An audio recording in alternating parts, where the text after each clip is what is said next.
Hello students, welcome back to Hintech Care Institute. I hope कि आप लोग भी अच्छे होंगे और स्टे करें, घर पे सुरक्षित रहें। चैप्टर 2 जो सॉल्यूशन चैप्टर चल रहा था उसका नेक्स्ट पार्ट जो हम लोग आज स्टडी करने जा रहे हैं वो है method of expressing concentration of solution. तो केमिस्ट्री का ये अगला पार्ट है कि किसी भी सॉल्यूशन की स्ट्रेंथ या उसकी कॉन्सेंट्रेशन को हम किस प्रकार से एक्सप्रेस कर सकते हैं। तो आज उसी के बारे में हम लोग देखेंगे।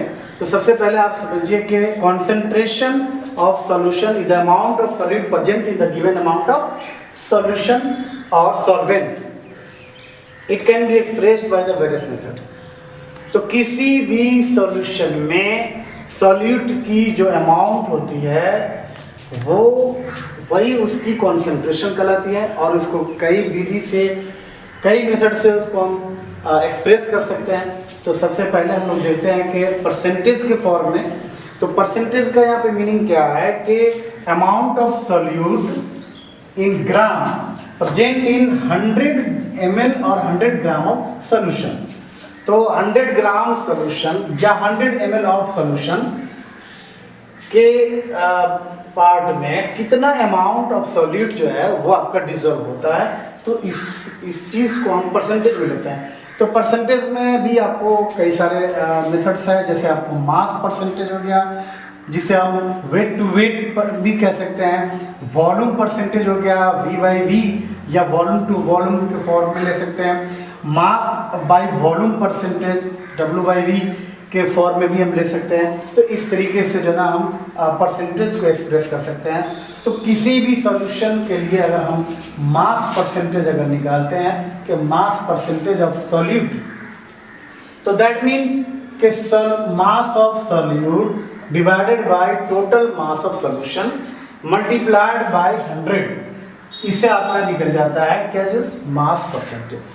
इससे हम W/W से भी इंडिकेट कर सकते हैं। आप कह सकते हैं कि इसमें मतलब मास ऑफ सॉल्यूट जो आपका है वो टोटल मास ऑफ सॉल्यूशन जो ना 100 ml 100 ग्राम ऑफ सॉल्यूशन में टोटल कितना सॉल्यूट का कितना ग्राम उसमें डिजॉल्व होता है वो आप मास परसेंटेज से आसानी से निकाल सकते हैं। वॉल्यूम परसेंटेज जिसको आप V/V से रिप्रेजेंट कर सकते हैं। तो वॉल्यूम परसेंटेज आप अगर सॉल्यूट का निकालते हैं तो total volume of solute divided by the total volume of solution multiplied by 100। तो आप इस फॉर्मूले से भी इसको बहुत आसानी से निकाल सकते हैं। तो वॉल्यूम परसेंटेज को भी आप निकाल सकते हैं। सपोज कीजिए कि अगर आपको 100 ml का पैक है, आई मीन कि उसके अंदर में अल्कोहल और वाटर है, तो ये देखा जाएगा कि 100 ml सॉल्यूशन बन गया। पैक मीन्स क्या, सॉल्यूशन। तो उसके अंदर में अल्कोहल की क्वांटिटी कितनी ml है, तो वो अल्कोहल हो गया। मतलब कि वो अल्कोहल का volume divided by total volume of solution multiplied by अगर हम 100 करते हैं तो वहाँ पे हम क्या कहते हैं कि वॉल्यूम परसेंटेज निकाल सकते हैं कि उसमें कितना वॉल्यूम हम यूज़ किए। उसी प्रकार से थर्ड नंबर पे आप आइए, मास बाय वॉल्यूम परसेंटेज। इसका मतलब ये हुआ कि W/V ये वेट इन ग्राम, मतलब सॉल्यूट का वेट जो होगा वो हमेशा ग्राम में होगा और ये जो आपका सॉल्वेंट जो होगा वो हमेशा लिक्विड में होगा। वॉल्यूम इसके लिए दिया तो आप कह सकते हैं कि या सॉल्यूशन आपका लिक्विड भी होगा। तो मास बाय वॉल्यूम परसेंटेज अगर हम सिर्फ सॉल्यूट का निकालें तो यहाँ भी आपको दिख जाएगा कि mass of solute divided by volume of solution multiplied by 100। तो आप इससे हम निकाल सकते हैं mass by volume percentage. Again हम कॉन्सेंट्रेशन को एक्सप्रेस करने के लिए और भी हम मेथड का यूज़ करते हैं, जैसे आपको ppm वगैरह हो गया, जिसे हम पार्ट्स पर मिलियन कहते हैं। पार्ट्स पर मिलियन का मतलब ये हुआ कि किसी एक कंपोनेंट का कितना पार्ट जो है आपको सॉल्यूशन के मिलियन पार्ट में उपस्थित है, यानी पार्ट्स ऑफ वन कंपोनेंट पर मिलियन पार्ट्स ऑफ सॉल्यूशन। तो आप ppm को एक्सप्रेस बहुत इजी तरीके से कर सकते हैं कि यहाँ पे जो number of parts of component divided by the total number of parts of all components. तो ये मल्टीप्लाइड बाई 10⁶, ये हमारा पीपीएम में निकलता है। या इसी चीज़ को हम और तरीके से भी एक्सप्रेस कर सकते हैं, जैसे आपका mass of solute component divided by the total mass of solution multiplied by 10⁶। तो ये आप पीपीएम के फॉर्म में निकाल सकते हैं, इसको हम पार्ट्स पर मिले करते हैं। एक इसी टाइप से एक और यूनिट में भी हम एक्सप्रेस कर सकते हैं, जिसको हम पीपीबी बोलते हैं, जो पार्ट्स पर बिलियन कहलाता है। इसका मतलब ये हुआ कि इसी सिमिलरली इसी तरह से आप समझिए कि पार्ट्स ऑफ वन कंपोनेंट पर billion parts of solution. So हम ये कह सकते हैं कि PPB equal to number of parts of component divided by total number of parts of all components multiplied by 10⁹, क्योंकि आप जानते हैं कि मिलियन को एक्सप्रेस जो किया जाता है, ये मिलियन जो होता है वो मिलियन जो है ना आपका 10⁶ होता है, और जो बिलियंस होता है वो 10⁹ के इक्विवेलेंट होता है। तो अब इस बात से कह सकते हैं कि बीच में number of parts of components divided by total number of parts of all component multiplied by 10⁹। और इसी को हम दूसरे फॉर्म में भी एक्सप्रेस कर सकते हैं कि पीपी इक्वल टू कि mass of solute component divided by total mass of solution multiplied by 10⁹। तो इस तरीके से हम इसको पीपीबी से या पीपीएम से भी एक्सप्रेस करते हैं। लेकिन ये भी ध्यान रखना है कि यहाँ पे आपको एक पॉइंट लिख दिया है कि ये दोनों जो निकालने का जो मेथड है, कंसंट्रेशन को एक्सप्रेस करने का जो मेथड है, ये दोनों मेथड जो है वो सबसे ज़्यादा इजी उसके लिए होता है कि जहाँ पे सॉल्यूट की क्वांटिटी बिल्कुल ट्रेस क्वांटिटी में, ट्रेस अमाउंट में हो। तो ये ट्रेस अमाउंट में अगर सॉलिड की क्वांटिटी होती है तो उस कंडीशन में हम इस तरह के मेथड का यूज करते हैं। खास तौर से अगर आपसे ये कहा जाए कि यहाँ की इन्वायरमेंट में पॉल्यूशन क्या है, पॉल्यूशन को कैसे हम एक्सप्रेस कर सकते हैं, तो वहाँ पे आप जो है ना यूज कर सकते हैं पीपीएम वगैरह का। या यहाँ पे ये बताया जा सकता है कि आपको यहाँ के वाटर में आयरन, सिलेनियम, आर्सेनिक या जो भी इस तरह के कंपोनेंट्स है तो कितनी परसेंटेज है, तो उसको कहाँ पे हम एक्सप्रेस कर सकते हैं, पीपीएम के फॉर्म में भी एक्सप्रेस कर सकते हैं। तो इस तरीके से जो है ना हम वेरियस मेथड का यूज करते हैं। बट नाउ एक और मेथड है जो स्ट्रेंथ के फॉर्म में देखते हैं, जिसमें नॉर्मलिटी, फॉर्मेलिटी वगैरह ये सब चीजें आती है, और उसको फिर हम देखते हैं मेथड, नेक्स्ट मेथड।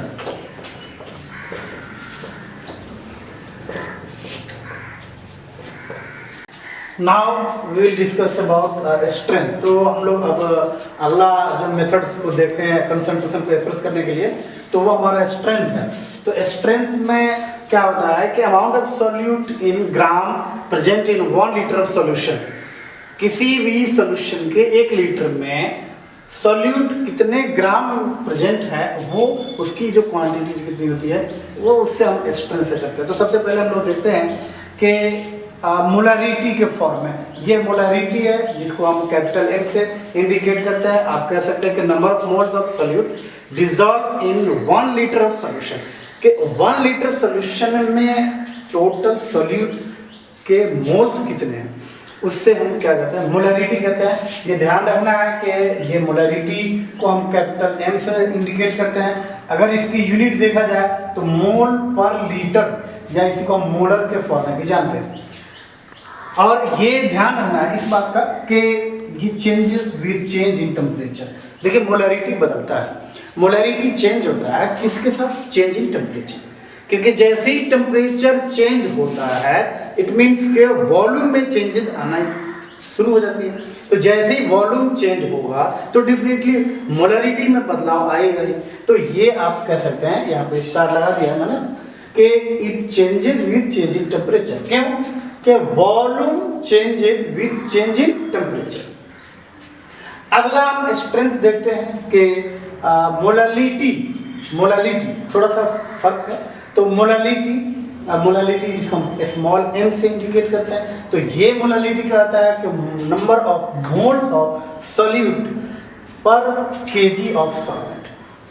सॉल्वेंट को यहाँ पे केजी में लेना है, ये ध्यान रखना है, और सॉल्यूट का जो टोटल नंबर ऑफ मोल को फाइंड करना है और वो कितना इसके अंदर में उपस्थित है। तो आप कह सकते हैं कि टोटल नंबर ऑफ सॉल्यूट पर केजी ऑफ सॉल्वेंट, यानी 1 केजी सॉल्वेंट में सॉल्यूट के कितने मोल्स उसके अंदर में मिले हुए हैं, वो हमारा मोलालिटी से इंडिकेट किया जाता है। तो ये मोलालिटी से हम एक्सप्रेस कर सकते हैं। इसकी भी अगर यूनिट देखें तो मोल पर केजी, या इसी को मोलल, यहाँ पे मोलल, तो ये मोलल से हम इसको बताते हैं कि इसकी यूनिट में आपको मोल पर केजी या मोलल हो सकता है। अब आपका थर्ड पार्ट इसका आता है, वो है नॉर्मलिटी, जिसको हम कैपिटल एन से सूचित करते हैं, यानी इंडिकेशन इसका हम कैपिटल एन से दिया है। तो ये नॉर्मलिटी को एक्सप्रेस करने के लिए आपको ये ध्यान रखना है कि नंबर ऑफ ग्राम इक्विवेलेंट, हाँ ये भी ध्यान रखना है कि मोलालिटी जो आता है वो इंडिपेंडेंट ऑफ टेम्परेचर। तो ये 2 बातें ध्यान रखना है कि मोलारिटी डिपेंड करता है टेम्परेचर पे, लेकिन मोलालिटी टेम्परेचर पे डिपेंड नहीं करता। तो ये आप कह सकते हैं इंडिपेंडेंट ऑफ टेम्परेचर, कौन सा, मोलालिटी। नेक्स्ट हम बता रहे थे नॉर्मलिटी, जो नॉर्मलिटी में आपको बताया कि भाई नॉर्मलिटी इक्वल टू क्या होगा कि number of gram equivalent of solute divided by volume of solution in litre. यानी यहाँ पे आपको क्या करना है कि अभी तक इन दोनों केस में ऊपर वाला जो मोलारिटी और मोलालिटी में आपने सॉल्यूट के मोलों की संख्या यानी number of moles of solute लिया है, बट यहाँ पे नॉर्मलिटी के केस में, और ये यहाँ पे वॉल्यूम ऑफ सॉल्यूशन है, यहाँ पे मास ऑफ सॉल्वेंट है, लेकिन यहाँ पे वॉल्यूम ऑफ सॉल्यूशन तो है, लेकिन यहाँ पे सॉल्यूट का क्या लेना है, ग्राम इक्विवेलेंट वेट। तो यानी है नंबर ऑफ ग्राम इक्विवेलेंट, तो सॉल्यूट का तो total number of gram equivalent of solute divided by volume of solution litre. तो आप कह सकते हैं कि सॉल्यूट के ग्राम इक्विवेलेंट कितना जो है ना आपके उस 1 लीटर सॉल्यूशन में डिजॉल्व है। अब आपको या तो इसको हम दूसरे तरीके से भी कह सकते हैं कि weight percentage multiplied by density to 10 divided by equivalent. अब यहाँ पे एक सवाल खड़ा होता है कि ये इक्विवेलेंट वेट या ग्राम इक्विवेलेंट वेट क्या होता है। तो आप समझिए कि ग्राम इक्विवेलेंट वेट को ही अगर आप ग्राम में एक्सप्रेस कर रहे हैं तो ग्राम इक्विवेलेंट वेट कहलाता है, लेकिन है क्या चीज़ आपको ये जानना है, तो आपको अलग अलग निकालना पड़ेगा।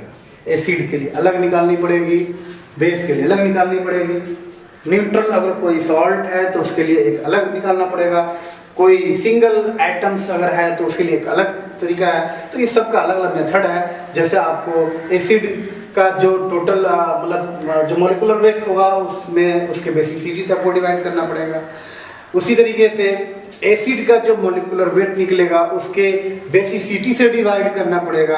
अगर कोई आयनिक यौगिक है, अगर कोई आयनिक कंपाउंड अगर है तो उसका आप टोटल मोलिकुलर मास निकाल करके और टोटल नंबर ऑफ आयन से आप उसको क्या करें, डिवाइड करें, वो उसका इक्विवेलेंट वेट निकलता है। तो इसको हम लोग अगले वीडियो में नेक्स्ट टाइम पे जब इस पर हम न्यूमेरिकल करेंगे, इस पे एक पे मतलब मास परसेंटेज हो गया, वॉल्यूम परसेंटेज हो गया, मास बाय वॉल्यूम परसेंटेज हो गया, उसी तरीके से पीपीएम हो गया, पीपीवी हो गया, फिर मोलारिटी हो गया, मोलालिटी हो गया और नॉर्मलिटी है। तो इन सब पे कम से कम एक न्यूमेरिकल आपको मैं करा दूंगा और साथ ही साथ कुछ असाइनमेंट भी आपको दे दूंगा कि आप घर पे बैठ के करें।